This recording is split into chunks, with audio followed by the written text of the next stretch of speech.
Okay, so let's have a talk about how we go about AO3 questions. So AO3 questions are source-based questions, and the trick with these is to look at cross-referencing the sources. So you will have a source A, which may well support source B, or it may perhaps contradict source B. And you need to look carefully at the similarities and the differences between the two sources, and find examples within the sources where there are similarities and differences.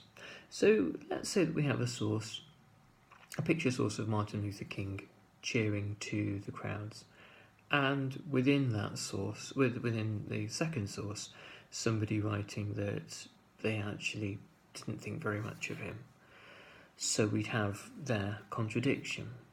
We'd have evidence from another person that perhaps Martin Luther King wasn't as popular as as the first source suggests. So that's the evidence we draw out. You need to basically find evidence within the sources that supports the reasoning that you have. So you might look through one source and say, King appears to be wildly popular here. And look at the second source and say, well, actually, this is inconsistent. In the second source, he's not wildly popular. Therefore, your argument, the way you address the question, is that there are inconsistencies. The source A does not support source B. You might look at the two and go, well, actually, no, it really, really does. There is plenty of evidence that source B is supported by source A. And that's the way you address the question. You put across your argument based on what you can see. And then it's really simple. You simply select the evidence that shows what the reason why your argument is correct. Okay?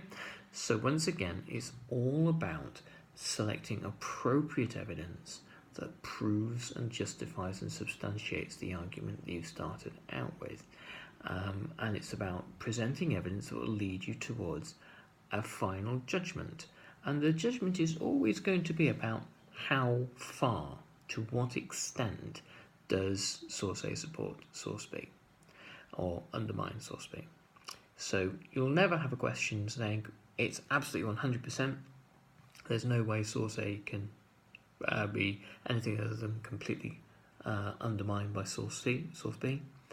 And it's never at 0% either.